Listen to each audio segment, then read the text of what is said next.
Okay, so I'm going to quickly talk about some of the things that came up during the live stream today.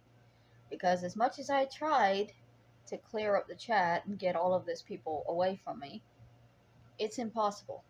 There's too many of them. There are literally thousands of them, and there's only one of me. So the first thing I'm going to say is nothing about my story has changed. Not a single aspect. And no matter what they come out with these documents and these transcripts, my memory of what happened is what it is. There's nothing that can change that. The discussion that needs to be had is about mental health. Because if somebody had been helping me way back then, I never would have been involved with the man that committed the crime. The second thing, half of the stuff y'all are saying in the comments don't even make sense to me. And that's because I don't remember it the way that you're portraying it. I have a lot of blank spots in my memory. I have a lot of fuzzy spots in my memory. And when I black out, I have no memory of what I'm doing when I am blacked out. It's not that I'm standing around doing nothing. I'm living. I would go for weeks on end in blackout mode, and I was existing, talking to people, doing things, and I had no idea what I was saying or what I was doing when I came back to myself. And things like that had been happening since high school. And even before that, my teachers were wanting me to seek help in the 3rd grade. They sent letters home to my parents. They thought that I needed to talk to somebody. And my parents refused to let me talk to anybody, to the extent that they revoked my grandparents' authorization to get me medical needs if necessary. So after 3rd grade, because up until 3rd grade, my grandparents had a signed letter from my parents that they had notarized that said that if I got sick or I got hurt, my grandparents could take me to the emergency room. They could take me to the eye doctor. They could do whatever they needed to do. They could have taken me to a psychiatrist. They had permission from my parents until the 3rd grade, when the school wrote and asked that I see a psychiatrist or a therapist or a counselor. And in fear that my grandparents would go over their heads and take me to get that help, my parents revoked their authorization for me to get medical assistance. And after that, I was staying with my grandparents half of the year, and they had no authorization to help me if I got hurt. And there were times when I got hurt at my grandparents, and there was nothing we could do but kind of just wait it out and see if I would survive. I fell through the boat once and I fucked my leg up, and we couldn't even go and have it x-rayed and find out if anything was broken, because that would require going back home and having my parents, and my parents weren't going to take me to the emergency room. So it was a situation where I needed help, and there was nobody willing to help me. And the only reason they weren't willing to help me is because it was embarrassing to the family. It's humiliating for the family. They couldn't have me talking to people because they didn't know what I was going to say. And if I said the wrong thing and got them in trouble because they were doing the wrong things, they couldn't have that, which means I couldn't talk to anybody, which meant that my mental health issues just escalated and escalated and escalated as I grew. I was having suicidal ideation when I was 7 or 8 years old. I can remember being that young and thinking that everything would just be better if I died. And that's followed me. You know, even now when things go wrong, the first thought in my head is always, it would be better if you just died, because there's no getting past this.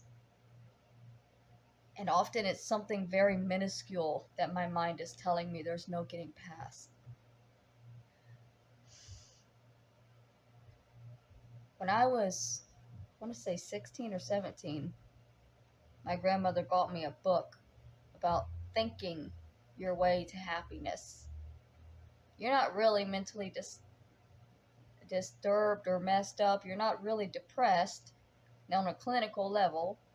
It's just you have to think yourself happy and tell yourself you're happy.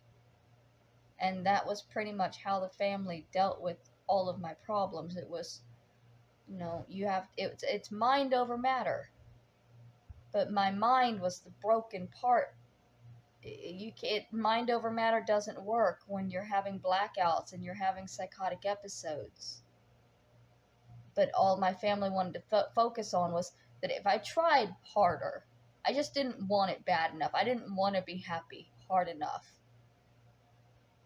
And it was my fault. It wasn't that nobody was helping me. It was my fault because I didn't want it bad enough. I didn't need a book. I had read lots of books by that point. I needed a pill. I needed an antidepressant and a hug. And pretty soon, I wouldn't even need the hug anymore because I started drifting away from people. And it became more and more awkward whenever somebody touched me.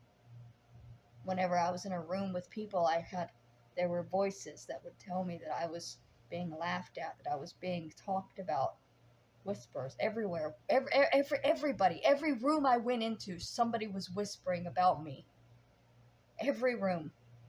But somehow they all sounded the same. All of these people, they didn't have their own voices. They were in my head. That I didn't know where they were. I wouldn't actually get help and get on medication until after the murder. I was diagnosed at 18, but I wasn't medicated because the family was still pushing on me that I needed to just think my way past it and find a rich man to take care of me so that it wouldn't matter that I was sick, because that's how the women in our family dealt with it. Because there are a lot of women in our family who have problems. My great-grandmother spent the majority of her adult life in a mental hospital. My own mom was batshit. But the idea was that I just needed to stay pretty long enough to find a rich man to trap in to take care of me. And then we wouldn't have to worry about whether I had mental health issues or not, because whoever this man was would take care of me regardless. I would pop out a few kids, and that's how the women in our family got through. But I couldn't have kids. And the man that I chose didn't care about me. And so after I got out of that relationship where everything had been a lie, I went into the next relationship trying to be honest, because my last partner had lied to me about literally every aspect of their being. And so when I put this ad on Craigslist, I put in the ad that I was schizoaffective and that I was dealing with these problems. And the person that replied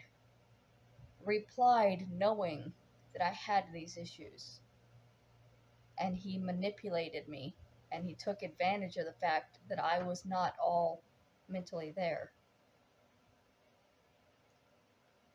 I don't know everything that happened, because I was not always there. I was physically there, but I was not mentally there, because I was not medicated, and I was in an extremely bad place mentally. Had things been different when I left my first husband, the family should have said, well, maybe you should take this time to work on your mental health. But nobody said that to me.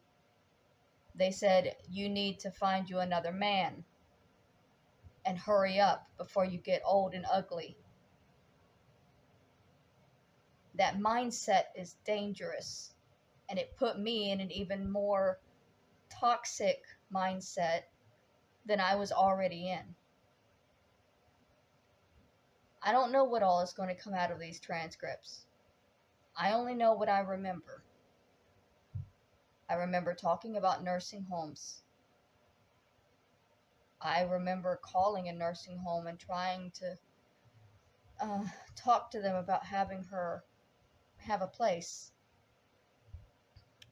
He had said that she wouldn't eat if he put her in a nursing home. He had said that he had tried that before, and she had starved herself like she was holding him captive by forcing him to stay with her, because if she wasn't with him, she wouldn't eat and take care of herself and things. And I don't know what's true and what's not, because that's just what he told me. So how am I supposed to know what, like, I don't know what's real in my mind, and I don't know what's real from his mouth. It was all just confusing to me, and it still is. And I'm working on bettering myself and getting to a place where I can have a normal life, where there's not people whispering in every room that I go in. That's why I'm in therapy. That's why I'm in treatment now. That's why I'm on medication now. That's why I'm not jumping into relationships now. I won't allow myself to be in a relationship again unless I know that I'm mentally stable enough and this person is being honest with me and not using me and lying to me and manipulating me and using my illnesses against me the way everybody in my life has done. All of the people who have spoken out about me and said that, have denied my problems, they all knew what was going on. They all refused to acknowledge it because it would be embarrassing to them to even acknowledge that somebody in their bloodline was schizophrenic. Even my ex-spouse wouldn't acknowledge it, and some weird shit happened when we were together. I was driving one night. They couldn't drive. And it was garbage night, so all of the garbage bins were lining the streets. But I saw children. I saw vividly. I saw children running and playing in the streets, and I slammed on the brakes and I scared the crap out of my husband. And he asked me what was going on, and I pointed ahead, and you don't see the street full of children. I can't drive through. And we turned up the lights, and I was finally able to see that it was trash cans and they weren't actually moving. But I couldn't differentiate. There were times when I could not differentiate the shadows from living, moving creatures. And I should have been getting help for this stuff, but it was just laughed off. I don't know why it was just laughed off. I don't know why everybody just ignored it and saw it as just that's how Mary is. I needed help. For so long, I needed help. And nobody cared until something terrible happened. And then I was only getting help because the police were telling me to get this help. It wasn't my family telling me to get mental help. It was the police telling me to get this help. That's what finally got me medicated and finally got me trying to get better on the right track.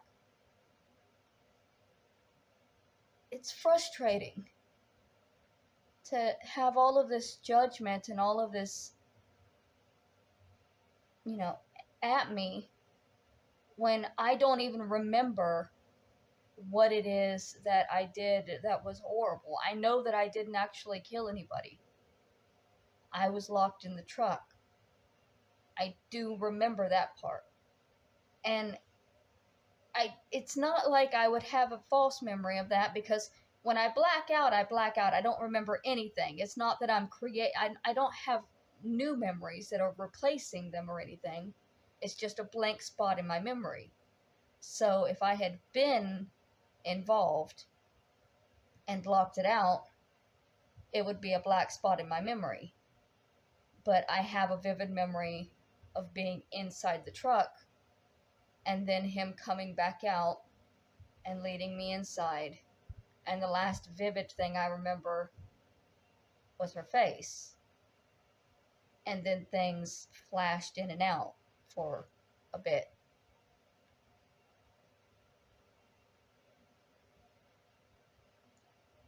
I don't know what to tell you, aside from the fact that I'm on my own, getting help and doing my best to not be anything like the person that I was in 2009.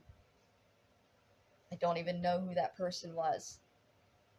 I don't know what kind of things she was up to, because when I'm medicated, when I'm in treatment, I'm different.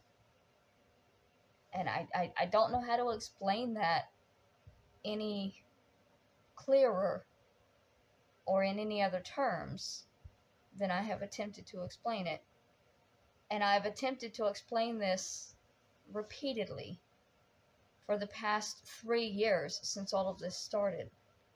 And they keep saying, no, that you're using it as an excuse. It's not an excuse. It's what happened. It's what's going on. When people say that, they'll say, well, what, do you want us to say you're crazy? Yes, because I am. Because it's a fact. It's not an insult if it's true. It's not like calling me a bitch, because obviously a female cannot be an actual dog. But a female can very well be crazy. And if you're schizophrenic, you can be crazy. It's not an insult. It's a reality. And the fact that my family and these people attacking me have used it as an insult to degrade me and put me down is a big part of the problem and the discussion that needs to be had with mental health. Because we need to stop using words like crazy or insane as insults against people who are suffering from these disorders. For us, it is a fact of life. And getting offended by it and fighting against the label because other people are using it offensively, it's only going to make the stigma worse. It's only going to make the entire concept of getting help worse. Because you're allowing what you are to be an insult. What you are is not an insult.